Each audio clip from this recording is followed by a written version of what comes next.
If fear is the only thing stopping us from achieving our dreams, and we only fear what we don't understand, then the antidote to fear is knowledge.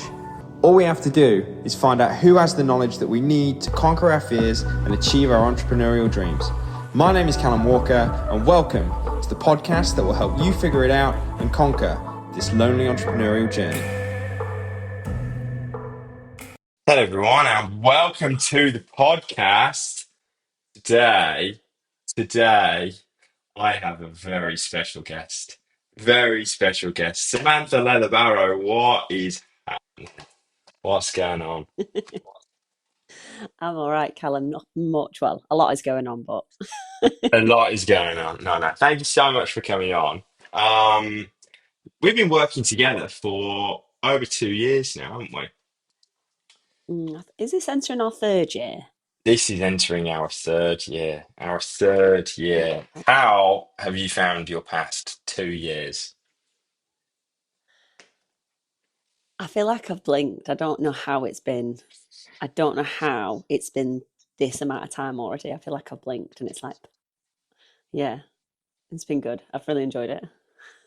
That's good. That's good. So, I guess first of all, just to kind of start off with things, um, obviously, when you kind of first started working with me, it was really kind of centered around leveling up your nutritional game, helping your clients with their results, and really just kind of improving your own knowledge. Now, I know that that can almost kind of seem like a lifetime ago, considering we have been working together for over 2 years now, and in terms of the level of nutritional conversation that we have at the moment, it doesn't really kind of exist anymore because it doesn't really have to kind of exist because it's almost like things are in a really good spot for you. But just kind of cast your mind back to a couple of years ago nutritionally. Mm. What was happening?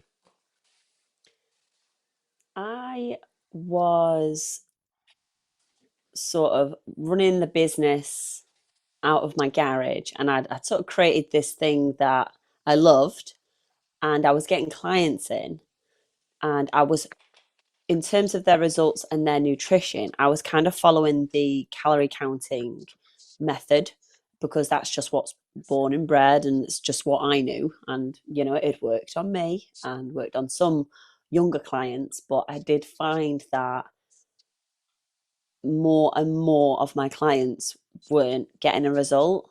And I didn't really understand why. And I just felt like this young PT who had a bit of a gap in her knowledge, which it like obviously I've told you before, it made me feel a bit like a fraud. And I always felt like I was always scrambling to find a reason why or a little way, just a little hint, tip, trick, just to help them lose the body fat or the scale weight that they wanted. And I knew it wasn't all about scale weight, but still, when they're coming to you and they're paying for a service and to receive a result, and I'm not getting it them, I don't know. It was just there was so much pressure, and I just really doubted it, and I just started to. I hated it. I hated feeling so.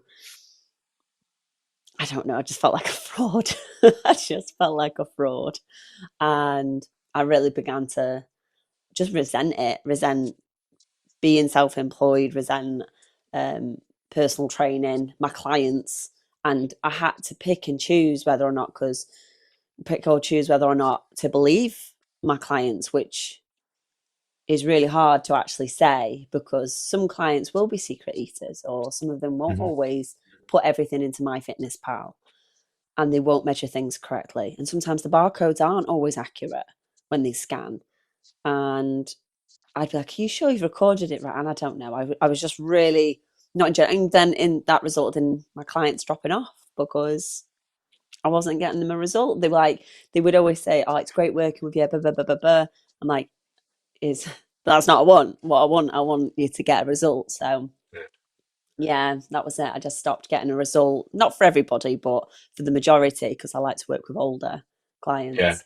And the calorie counting method just was not working. So I just didn't know what to do. And then you Yeah, it's came along. interesting. Yeah, yeah, we'll get to that in a sec. But It's interesting you said that because, like, I think something that's really interesting what you said, I began to resent running a business. Mm, Because, like, yeah, I completely get it because I was in the exact same sort of spot where it's like, I've got these people, um, yeah, like coming to me expecting me to know everything that they should be eating, expecting me to know, yeah, what they should do to deliver a result. And I guess this is probably why me and you kind of connect so well as well, because like our values are very much centered around like, yeah, don't get me wrong, we both run a coaching business to pay for our lifestyle, but also like it's more I don't know, like it's a real expression of what you almost kind of want to do in the world, and it's very much around if I'm going to do something, I'm going to do it properly and actually deliver and make it of something of substance. And I don't want to be the mm, person who almost kind of like feels like I'm selling snake oil. Because that's how I kind of used to feel. That it was almost like, and I think the frustration as well was that it wasn't. It wasn't that I was intentionally trying to swindle people, so to speak, or yeah. intentionally trying to sell snake oil. And it's like the frustration was that I've got these people that I feel I'm letting them down, and I'm not trying to let them down. And there's so many, especially in the fitness space, and I guess you can kind of like you can put this into the coaching industry in general, whether it's with business mentors, whether it's with coaches or whatever. There are so many coaches out there who you can't trust. And, I know for me, I just didn't want to be that person, but I was technically being that person, but it wasn't my fault almost. Mm. So I guess like, you said there, like what, because I want to kind of circle back to resenting the business in a second, but what, yeah, what would you say that was the problem that was really kind of causing you? I It was because my clients kept dropping off, Mm, and that would then I'd be in this cycle of I'd get a new client and I'd work really hard with the exercise element. That was fine. Everyone was always seeing results there. But then when it comes to nutritionally, not all of them were with me for fat loss, but for the ones that were, especially sort of like the middle-aged ladies or those that are hitting menopause, perimenopause, um, they were struggling to lose weight. And then they would stay with me for a certain amount of time. Especially, I do think you build these relationships and you do naturally stay on. They probably stayed with me for a bit longer than they maybe would have mm, normally because we just got on so well. But then eventually they would drop off.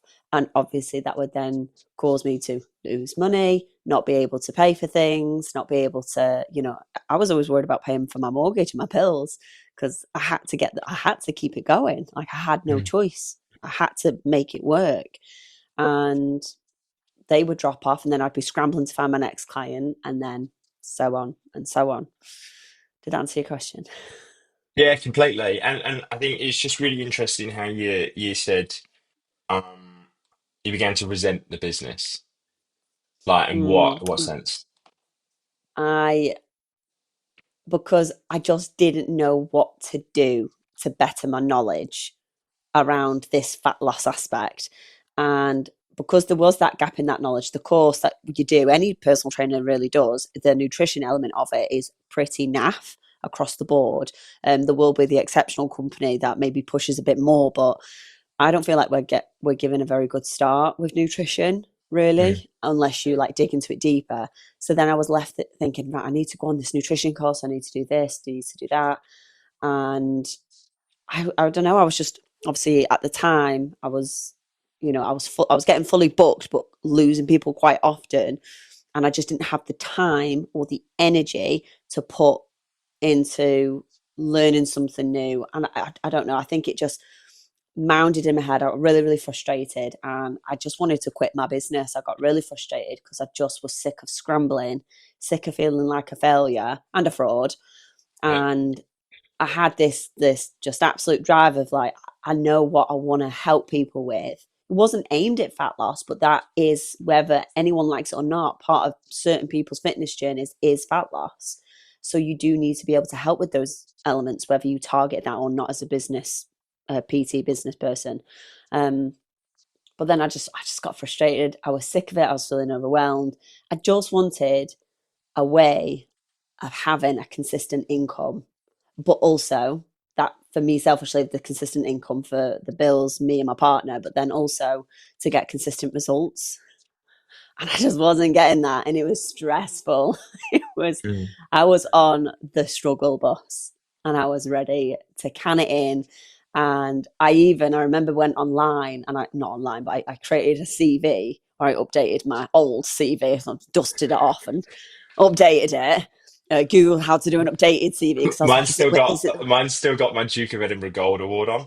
It's an important. It's an important part.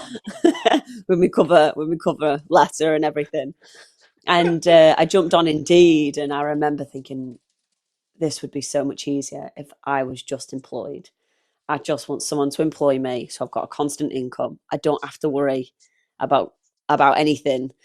And yeah, I don't know. There was just sort of like there was a real point, like a crossroads that I'd got to, and I remember opening up to you about it and just being like, this is where I'm at. Like I know I'm here with you now, but I'm feeling like I'm close. And I had already posted my CV online. Like that's how close it was. Wow. I was getting emails left, right, and center. Like, have this. This is like 30K a year, 40K a year jobs, and I was like, oh, please, please. And Security. then, yeah, security, please. And then I had you guys in, at the work.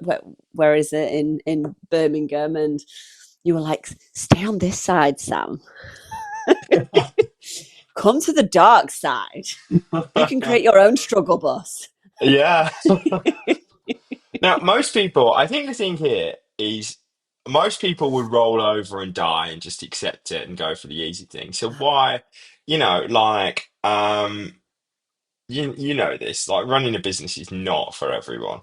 It's not. No, It's it's the most challenging, difficult, heart-wrenching thing that I've ever had to go through. You've experienced the same thing, but then on the flip side, it can be insanely rewarding.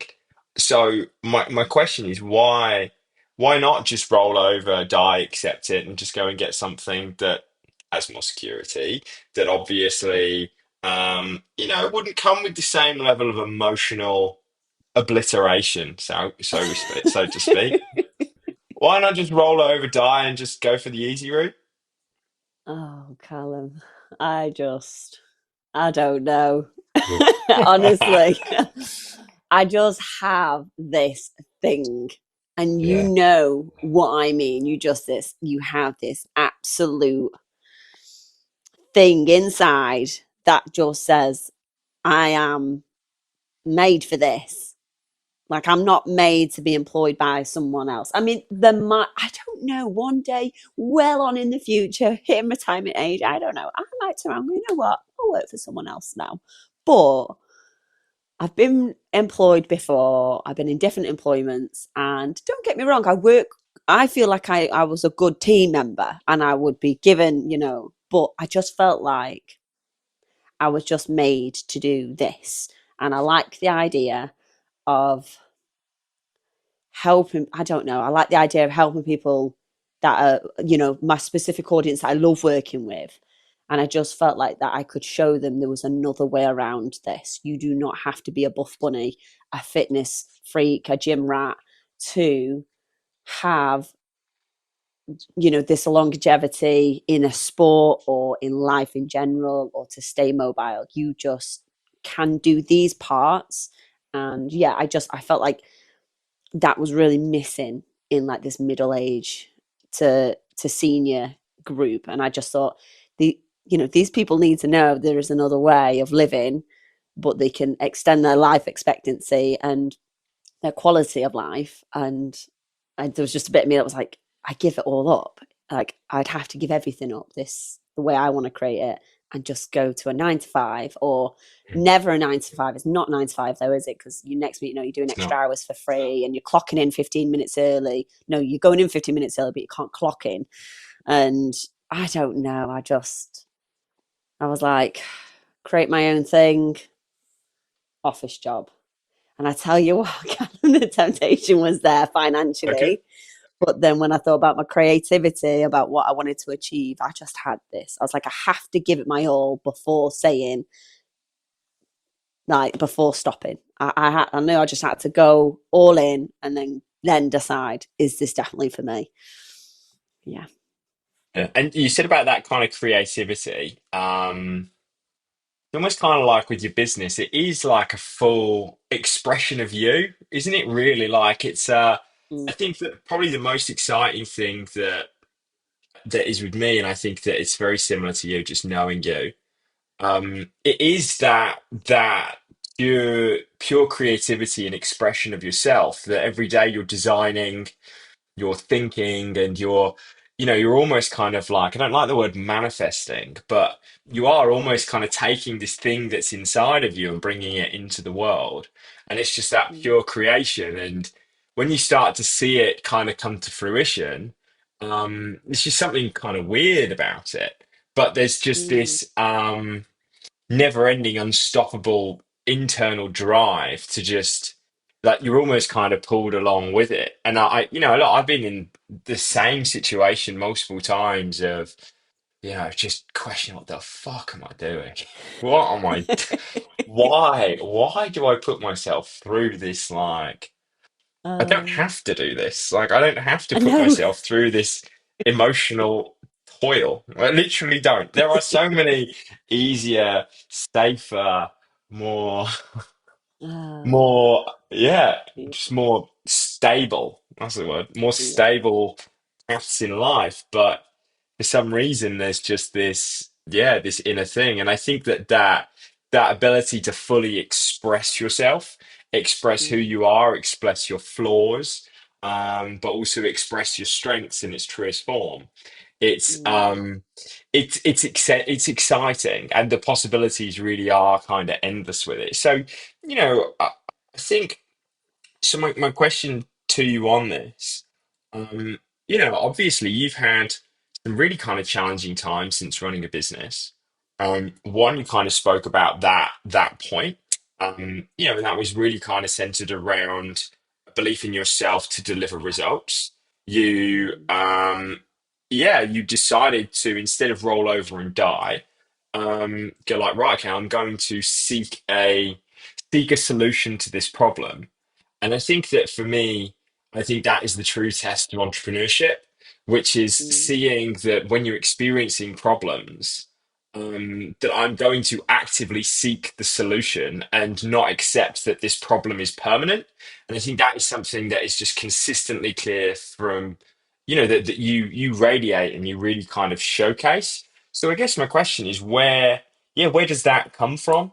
That constant drive to go, if something ain't working, I am going to find and figure out what the answer is.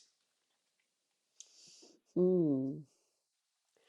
It's That's a good question actually, because I have recently been sat thinking, when did I really want this? I know this sounds maybe a bit Mm, weird. I don't know if it'll make sense, but there was a while ago where I was quite happy to be employed. And I don't know, I sort of sit back and think about what I used to do as a kid. And yeah, I would do the whole like car boot sale, and I'd sell all my belongings, and I'd go around and offer to wash people's cars just to make money. And I kind of had that. And I've always wanted to coach. I've always, like, rather than taking part massively in coaching, I've always been more the coach than anything else. And then recently I've sort of sat and thought, what is it that is driving me? Like, why?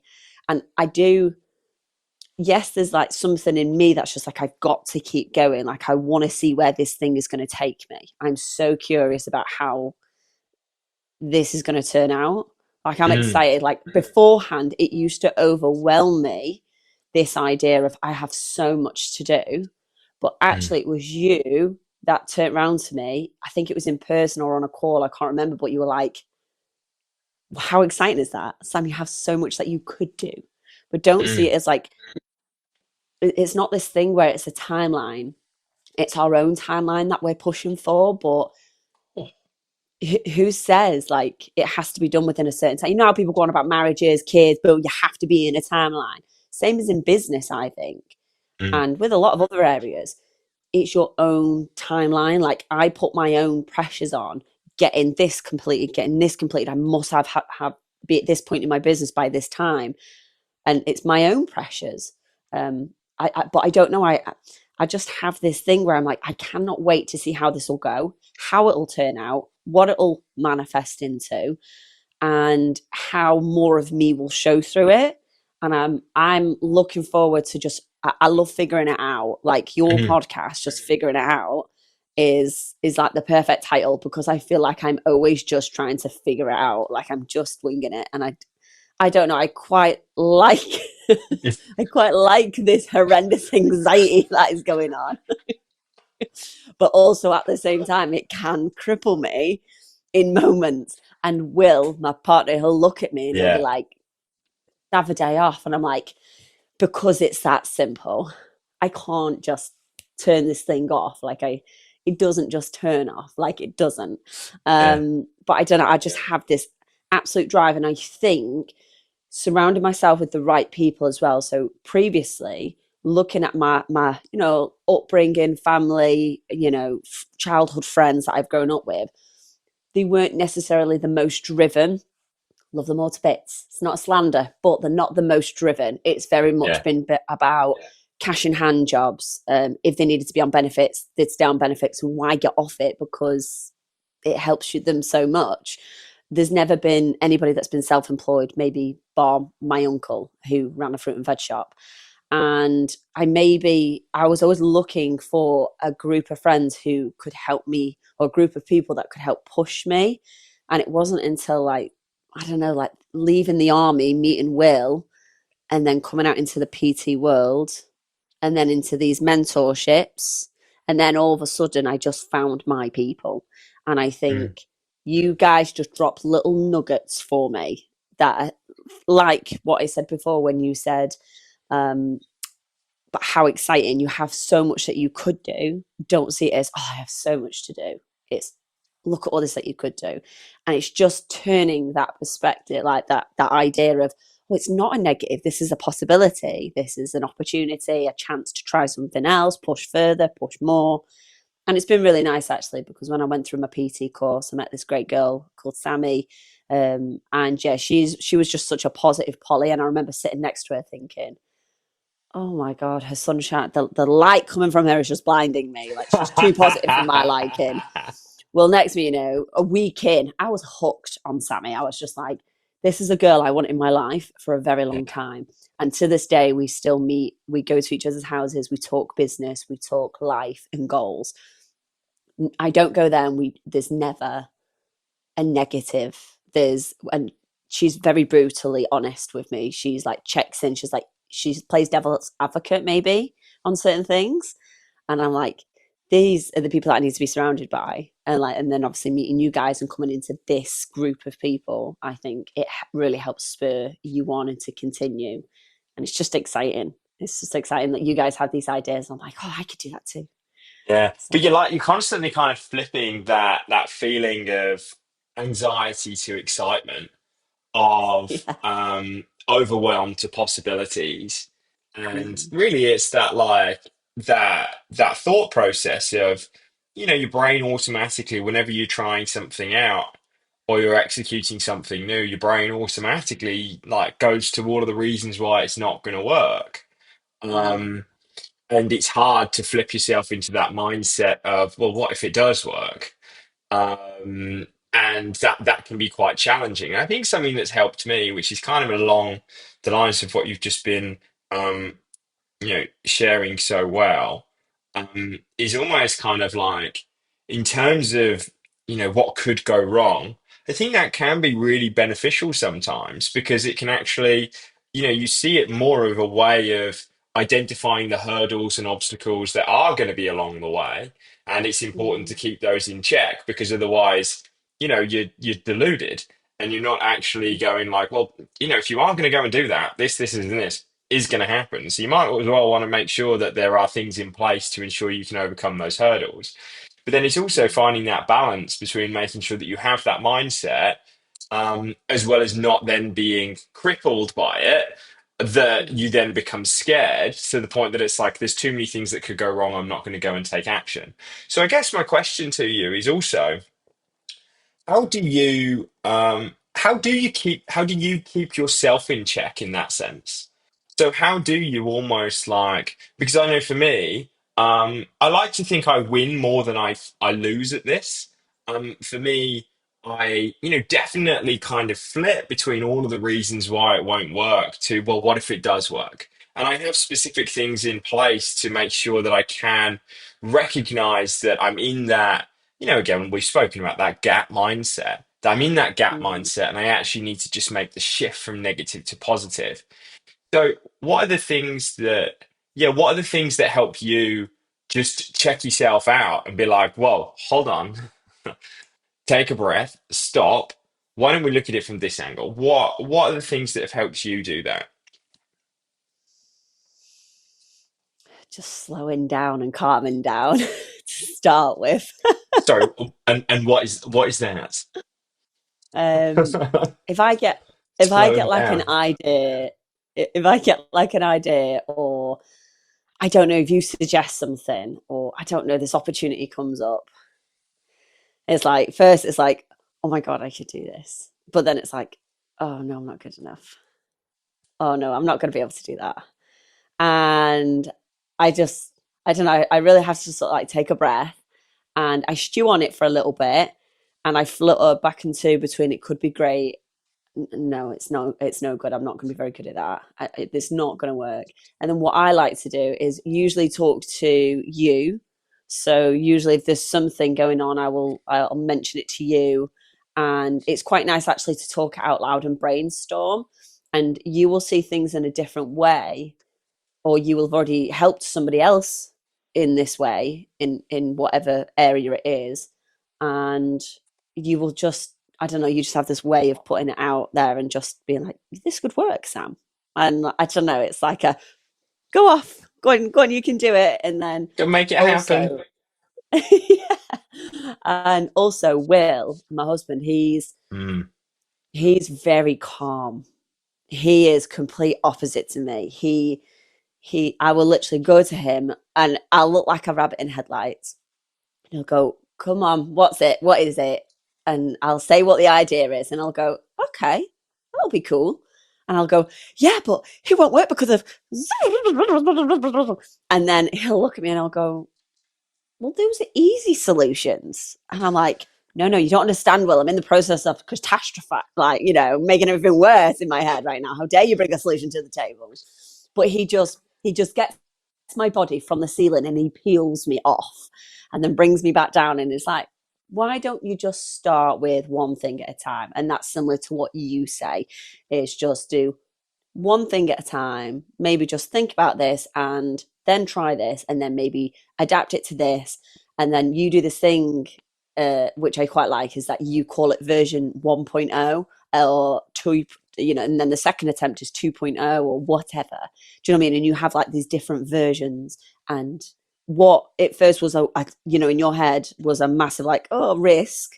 You mm. attempt it and you try this thing, whether it's like a nutrition thing or a trial or whatever, and then you do it the first time, you see what went well and what didn't, and then you improve it each time. So yeah, I don't know, I think just slowing down, taking a beat, speaking to people that I trust and that can maybe see it from a more logical point of view rather than Yeah. this absolute explosion in my head. And yeah, somebody just makes it a bit more logical. Yeah. Yeah, and the thing is, it's hard to see the picture when, sorry, it's hard to see the frame when you're in the picture. Like, Yeah. and, I know for me, like Alice is, I don't know how she's still with me, to be honest. But I mean, she's just, I remember reading a quote from Russell, of course it's from Russell Brunson. I remember reading a quote in his book where he said, I truly believe that you'll only be as successful as your partner allows you to be. And Yeah. yeah, I just think throughout the whole time I've been doing this, very similar to you, Sam, that like my partner has just been invaluable. And Mm. sometimes, she doesn't have a filter. She is a Rottweiler and will tell me exactly how it is. And most of Good. the time, she has this phrase which is just get a grip. I'm like, what? So just get fucking grip. Just get fucking grip and get on with it. And I'm like, okay, I will. I will just get on Okay. with it. Just stop being a fucking Thanks for the pussy. pep And talk. yeah, she's like, well, it's really not particularly. So if I look at my mum is very like, you're amazing, everything's gonna be great and everything. And then I have Alice who's just like, stop being a fucking pussy, get a grip and get on with it. And I'm like, okay, I will. I will I'll go do back that. to my mum. I'm not gonna talk to you Mum, about this anymore. Alice was mean to me. And then my mum goes, no, she's right, get a grip. I'm like, this isn't supposed to come from you. But like I think the point I'm coming at is that like, is having, again, you have all of these cliches of who you surround yourself with important, but I'm not going to come at it from that angle. Like, it's more that, like, when you have people who can see things in you that you don't allow yourself to see, which is Yeah. you're actually doing something incredible and you're actually doing something amazing. And again, you Mm, get yourself in the gap because you're constantly thinking about what it could be and what it isn't, and all of the reasons why it won't work versus why it will. When you have someone who just completely believes in you and knows that you can make it happen and that actually your idea is a fantastic idea as well, um, I think that having that person just allows you to just get out of the gap for that period of mhm, time and pull out and go, yeah, because I also think, we do need sometimes that external validation. And when you have someone who mm, knows you so well and you know that they really kind of care for you and you're on this journey together, it just makes the load a little bit lighter. And it can just mm. almost kind of serve as that, like, just that little thing that you need to go, I needed that and I can crack on with this thing and go and make it happen. So, Absolutely. I guess as well, like, I know we kind of joke about it being fucking heartbreaking, gut wrenching, and I don't even want to call it a roller coaster because it's not a roller coaster, it's just an absolute chaotic big bang sometimes. Um, how have you like, what have been the main things that you could say have been the things that have got you through, the really challenging times when, maybe internally you are at a point where you're just like, I don't know if I can do this anymore. Like, I don't know if, Mm. this thing is actually going to work. What has allowed you to almost kind of take that step forward when most people would turn back? I have gotten better at reflecting where I started Mm, because when I first started out, I was just winging it, completely winging it. And I think, and I would definitely be lying if I said that I didn't still sit and think, oh my God, some days I could just throw in the towel or just simply throw a tantrum. Either one would do. yeah. Um, and I have to sit and just maybe have that day off anyway. Maybe just take a rest, have a break, have a holiday, like you often tell me to. And I need to sort of sit back and reflect about where I started and how far I've come. And like at the time, it never felt possible. Like I sit and if literally thinking back to who I was or where I was at, if I'd known, if I'd known where I'd be now, I would not have believed it. Truly, would not have Mm, believed it. Little me working part time in a gym with me, bought my first van, from a local painter down the road, and because it was his old painting van, and I never would have believed that. Give it however long and just keep pushing, no matter how many times I wanted to give up. Yeah, I just want to believe that where I am now, if you'd asked me and then, I where would are you never have now? known. And where are you now? Now I've got my gym. And Ah. now I have my gym, and I just never thought I would. I always had an idea in my head that I was going to be a mobile PT and friendly, convenient, and all this. And then, yeah, at each stage, I've loved it at each stage, but then I always felt like there's more. I felt like I'd hit my, what do you call it? Like potential Mm. ceiling. I feel like I'd hit a ceiling where I was like, I can't physically grow anymore in this particular bit of the business. And I was kind of forced to go into new shoes. And by God, it was very uncomfortable every single time I've had to change the way that I'm running business or doing business. So I think this is like maybe the third stage that I'm at, because it used to be mobile PT, and then I had my PT in my garage, and then went completely cold turkey again and set up a gym. And each time I've just wanted to throw in the towel, and I just sit and think, look at where I started. I've taken these risks. They were small risks at first, and slowly as I built confidence in myself and my knowledge, I think, I don't know, I was able to press the F it button. I don't know if I was allowed to swear. You can And swear however much you want. You're all I this. just It's quite decided, funny. You've been this wonderfully polite individual, and we haven't heard a single F-bomb, and I can't help but feel that you're actually wearing a mask and lying to my audience right now. don't be like that, Callum. Don't call So me out on where's the everybody. where's the F-bombs that I'm normally used to? I know. To be fair, I am. I'm usually a swearer. I can't let you just call me out on that. I was trying to be nice. Oh, It's don't like, be I know nice. people will be watching, people will be listening to this. Right. Well, yeah, but yeah, I just decided to press the fuck it button at every stage, and Yeah. I remember looking at Will and saying to him, like, "Can I do this?" And he was like, "Yes, absolutely, you can." He was like, What could possibly go wrong?" He was like, "You don't get any clients. You know how to knock on a person's door and sell your service." He was like, "You know what to do." It was like, worst comes to worst, you go get a part-time job for 5 minutes until you've got your first client back through the door.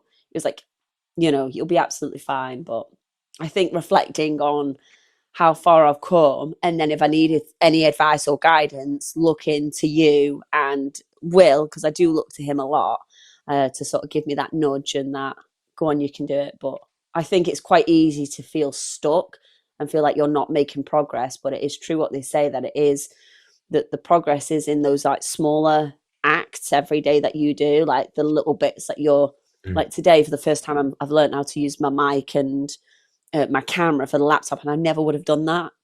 Yeah. And then Will's kind of, well, I got invited onto this, and then Will was like, right, you're not looking like rubbish on the normal camera, you're gonna get your mic sorted, that he bought me over a year ago and I still haven't used. Well, you bet you have used it now. I know. And now, because of this, I will now do my first podcast of my own. So, and it's Mm. officially on record. So I have to do it. Yeah. You said But it, not yeah, I me. don't know. I think reflection is the huge thing, and going, I can do it. It is possible. I wouldn't be where I was now if I'd thrown in the towel. So, Yeah, and that constantly serves as evidence to you that like when you yeah, when you say you're going to do something, you do end up doing it. And I think that's something that's really kind of just clear cut from you. That it's like, I am going to go and do something. I make a decision. It may not be a simple and easy process, but you mm, have, whenever you've committed your mind to something, you have made it happen. And I think that gives you, it does give you that little bit of extra confidence to go and take the action in faith. And I guess one other thing as well, which I think can help. What's my favorite question to ask, Samantha? What is the who, question I consistently ask? who do you want to work with? Now, so in terms of that, you made a real kind of like, I don't necessarily a 180, but you made a very clear cut decision that you're only going to work with a specific type of person and with a Mm, specific individual. Um, Again, I'll ask you to kind of talk about that in a second, but as well as kind of sharing how you decided to go and make that decision, how else would you say that like the clients that you work with, um, I don't want to say motivate you, but inspire you to keep moving forward with this thing? Because mm, again, if you're a coach listening to this, or kind of even yourself, like you know what it's like when your clients do suck the life out of you. The people that you're working with really take from you, really kind of pull you down, really make you question whether this is what I want to do, but also kind of sap your own confidence and belief in yourself. So I know for me, like, I definitely went through a period where I was working with people who were almost kind of like making me believe that I wasn't good enough because they were constantly talking about all of the things that I don't do for them, that I haven't done for them, that this isn't good enough, and they were almost kind of toxic people. Whereas, now in the situation that, I'm very grateful to be in, I have people like yourself who is, obviously you are a client, but you get past that sort of feeling of just having that transactional client coach relationship. Mm. Just even having a conversation like today and just listening to, just seeing, where you are at as a human being in comparison to where you were 2 years ago and the growth and the Mm. development. To see that is incredibly inspiring. And it's incredibly inspiring to me. And again, like I almost then I'm able to really kind of respect the feedback that I get from, people like yourself and my other clients. Because I know that it's legitimate feedback that I am going to look into and make a change with. But I think the reason why I'm kind of bringing this up is that you end up spending more time with your clients most of the time than you do with your friends. So you pick your friends wisely. So why not pick your clients wisely? So I guess my question is, first of all, what caused you to make the change to go down the very unique niche that you have? There's my little Mm. graphic. If you're not listening to if you're listening to this on audio, we just had one of my little. We got another thumbs up that's just come up. But first of all, what caused you to make a one could say a radical shift, Mm. and someone on the outside could say a gamble to go down the niche that you're at. How did you go and Yeah. select that person? But then on the flip side. Not even just from a business point of view. Obviously, from a business point of view, it has benefits, but um, how else has it helped you in terms of, your own belief in yourself and your own desire to really kind of, keep this project alive and keep it moving forward? Mm. So I think from I don't know. I think from start to finish, when you first ever become a coach, you're kind of picking whoever will come to you. You're kind of taking on board anybody because you need to. And I think actually that's not a bad thing. Um, I think you've said something similar about at first you need to figure out who you don't like working with. And to do that, you have to work with them. You have to work with a variety of different people. And I've worked with really, really fit people. I've worked with complete beginners, young girls and lads. Uh, I don't know, like horse riders. I've worked with all different age groups, and I found that the ones that just naturally gravitated towards me anyway. I think it was just the way that I spoke and the way that I was with my personality, maybe my upbringing, my effing and jeffing. Um, yeah, I think certain people would naturally gravitate to me, and I got on much better with an older audience. Mm, And I just seemed to understand when they came in and they were like, I'm really hurting today. And I'm not talking aching from the day before from a gym session. I'm talking whether it was arthritis, how their lack of sleep, because, that some of them really struggle with sleep as they age. I just got it. And I think that's just from my family history. I'm from a family of diabetes for nearly everyone. I'm the youngest of eight. My mum was one of eight, and big German family, huge drinkers, huge smokers. Most of the people on my mum's side, all her siblings, most of them have died in their 50s, early 50s at that. My mum included in that number, and I don't know. I think just seeing them live a certain lifestyle, I just seem to get on better and understanding them struggles of being like, I don't want to be a fitness freak. I just want to be able to walk and enjoy my life. And I think it's such a shame that people's lives are cut short because they don't have the knowledge or, I don't know, the confidence to be in a gym, learn to lift without being made to feel like a fool, and or in front of a bunch of young girls or boys, for example, wearing next to nothing, which is their own prerogative. But in a gym, elderly people don't want that. And I think creating that space or understanding that was what helped them come to me. And then I found I enjoyed working with them because I I valued them moving better and feeling better day to day, being able to walk up a set of stairs to stay in the same bed as your partner. And Mm. I felt like that was much more rewarding to help towards being able to pick up your own grandchildren. I've got a lady whose daughter's due to have a baby, and she came to me because she's like, I want to be able to hold her in my arms for as long as possible. And I think that is so much more rewarding for me personally than helping somebody. I mean, don't get me wrong, somebody does want to get into a size 12 or whatever, great, but then a 20-year-old coming up to me saying, hey Sam, I just want to look fit, but they're not willing to give up certain things, or they're not willing to make the changes needed. So I loved the girls, I loved, and the boys that I was working with of whatever age, personality wise and for a laugh, but I didn't enjoy helping them with their goals. It was just an effort for me. I just Mm. thought, I've just got no interest in helping you. You don't want to track calories. You don't want to help yourself. Whereas the older audience, they come to me because they know they need to help themselves, either referred by a doctor, a physio, because they're thinking, I'm hitting retirement age and I want to enjoy my retirement. And I don't know. I just put they train with a purpose. They Mm. come and they have such a laugh doing it, and they come knowing that they're not going to be, athletes.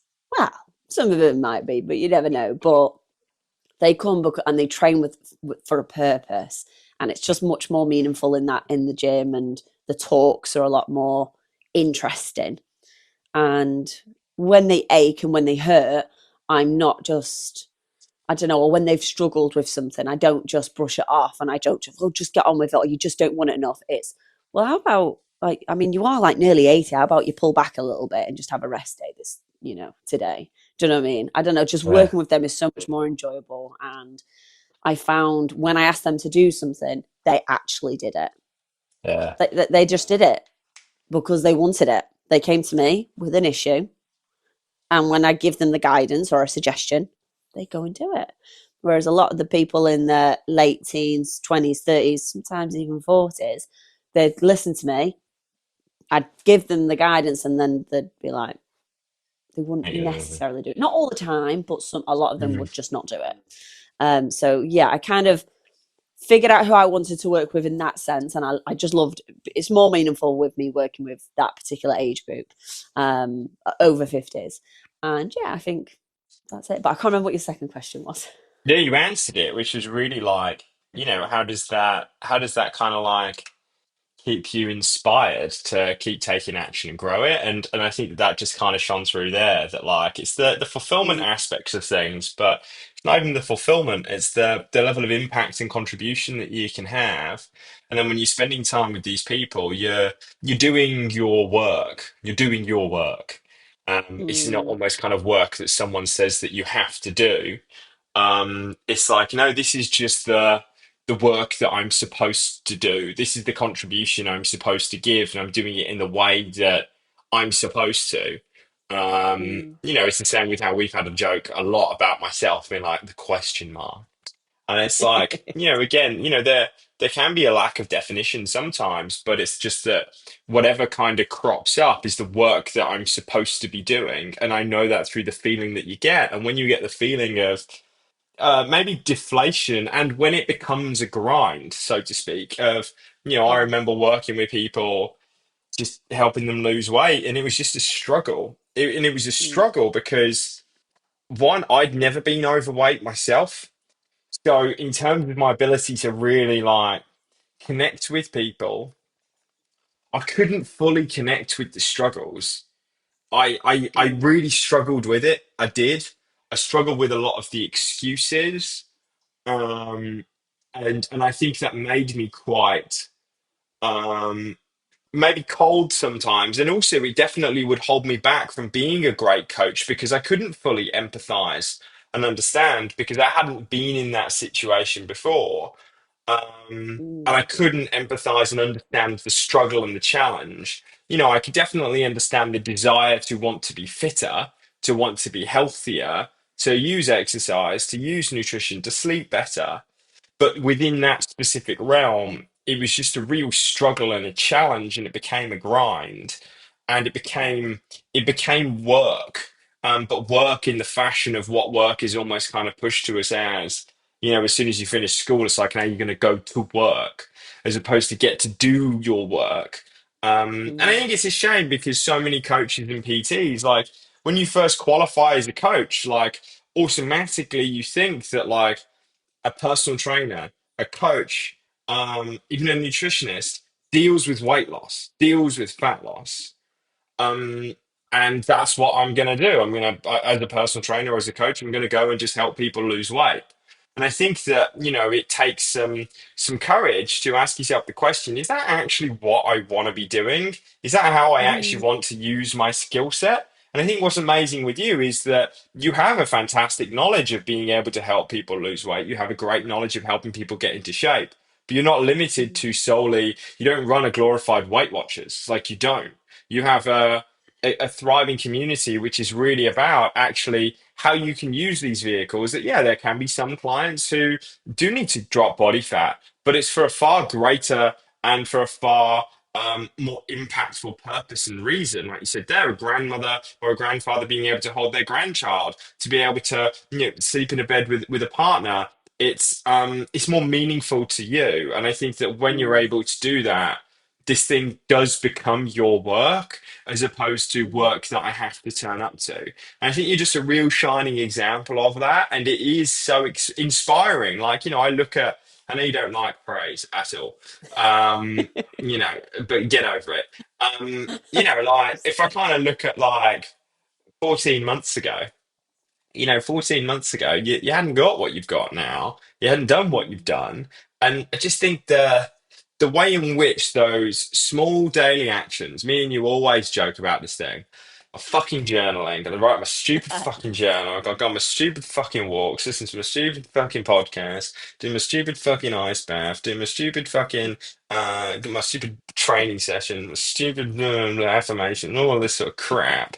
Like, Yeah. it can get debilitating, but the fact that, those things are a part of you and that you do take those daily actions to just improve it, it's inevitable that it was always inevitable that what you've been able to create and been able to do was always going to come to fruition. But then it's not even the external the external success that you've had in terms of what you've been able to create. I look at the person that you are now, like look at what you're able to do. Like I know you don't like, probably won't like me saying it, so you're a full-on fucking businesswoman. Do you know what I mean?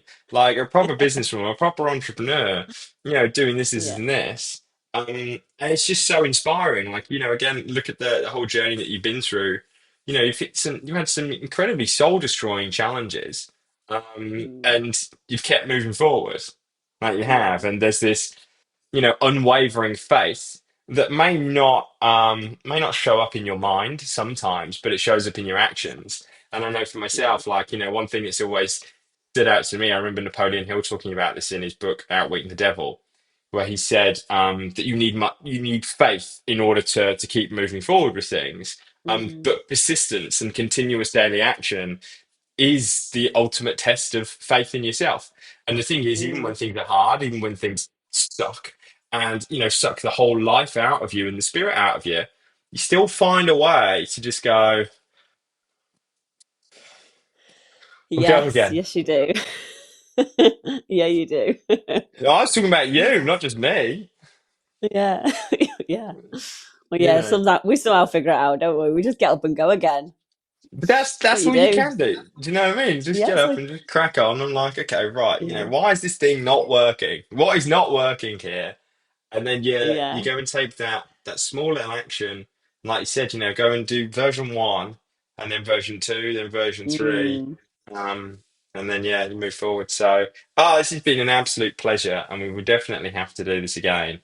And I'm Yeah. so excited to hear your first podcast episode. Oh, there you Um, go. yeah, no, I am. Like, I am. So, but no, honestly, Sam, you are just an absolute, um, yeah, Mm. you're an absolute inspiration. You really, really are. And yeah, it's been just amazing and an absolute blessing to be part of your journey and to continue on the journey Yeah. we are going on together as well. which is Yeah, it's exciting. exciting. So, Yeah. right. So I just want to say a huge thank you. A huge, huge thank you for your time. And for, yeah, just sharing where you've been at, and I hope you enjoyed it. Do you have any closing remarks that you wish to share? So if we have, right now, we've got two people who are probably going to be listening. We have a personal trainer who probably going to be a bit stuck. Kind of cast your mind back to, where you were, on the brink of, ultimately questioning whether this thing is actually going to work for you. Mm. Um, and you're at that sort of place. Um, yeah. What advice can you give to that person? Oh, oh, this is like pressure, isn't it? Yeah.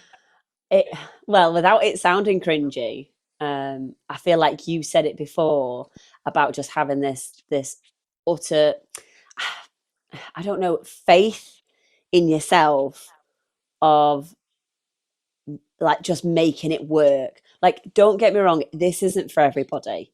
And I Mm. feel like that's okay. It is okay if it's not for everybody. But if there's a bit of you that feels like you have more to give and you just have this last little push left in you, 100%, like just take the leap.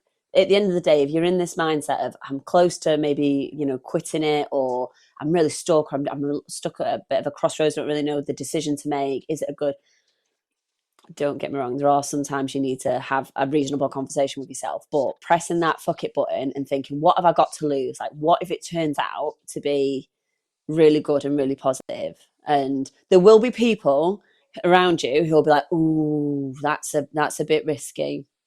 Like, I remember when my dad came in here and he was helping me paint, and me and my dad never really been that close, but he came in and he asked what my overheads were going to be, and I told him, and he was like, how many clients have you got?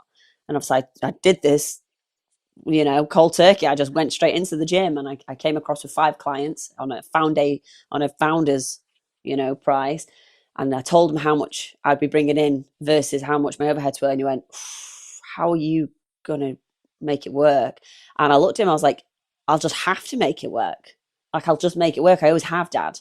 Like, I always have made it work. So if you just know you've got it in you, then stick with it, give it a go. Sometimes you do have to press that fucking button, and maybe just check with a few people around you, just the odd person, maybe just to check in, just like, I'm not completely crazy here, am I?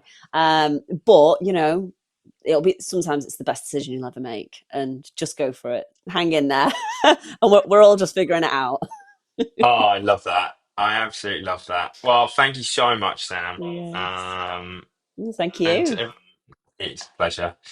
Never forget, for every one of your clients, gave you just one new client, you have doubled your business. See you later, guys. Have you got a client who isn't losing weight right now and you have absolutely no idea why? And maybe you're worrying that if nothing changes, they could drop off at any moment? Well, I've got a free nutrition masterclass for you where I reveal the secret nutrition strategy that guarantees that stuck client loses 2 to 4 pounds in the next 7 days without lowering their calories, upping their cardio, or even tracking macros. Click the link in the description to get access to the free Elite Nutrition Secrets Masterclass and get your client moving in the right direction, stopping them dropping off today.